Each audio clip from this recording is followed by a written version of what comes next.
Lahat, welcome back sa ating 365 daily devotion with Pastor Anselmo Campo.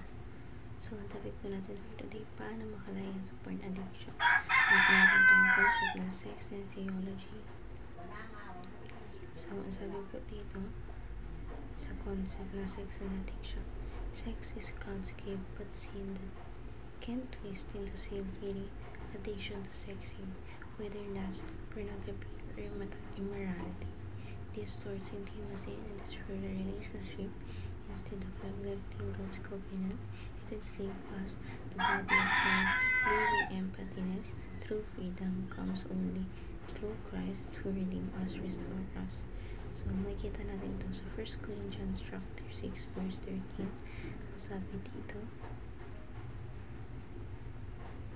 flee from sexual immorality. All other sins a person commits are outside the body, but whoever sins sexually sins against their own body.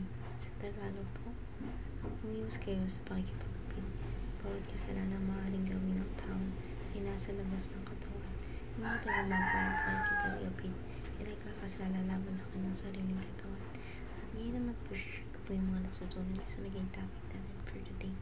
Simulan po natin sa teaching. First teaching, pornea corrupt the mind. So, yung panonood pala ng mga porns.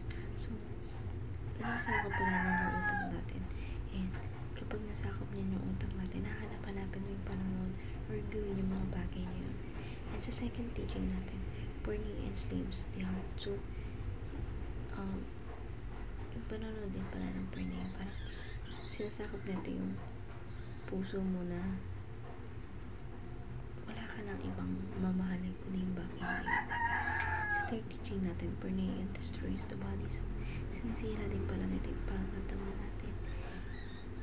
Sa ating application, break the chain of addiction. First application, flee from pornea at all costs. So, kailangan palang alisin yung panonood nun kahit anong mangyari. Alisin mo yung sarili mo sa sitwasyon na yun.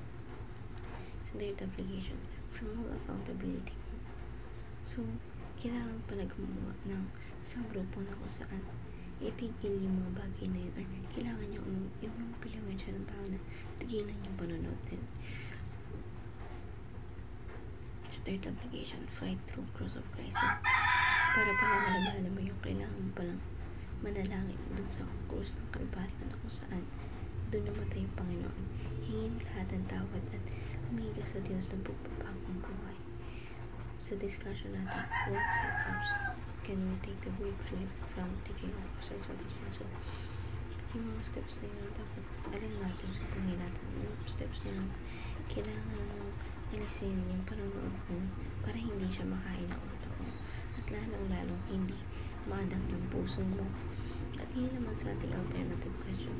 What have you learned from this devotion? So, natutunan yung devotion natin ngayon na hindi mo kailangan manood ng pornea or yung pornea kasi nasasakop yung utak niya eh. And sa alternative question, how can you practically apply devotion? So, may apply ko sa sarili natin yung devotion ngayon na hindi mo kailangan manood ng mga bagay na yun dahil napakama sa mga bagay na yun.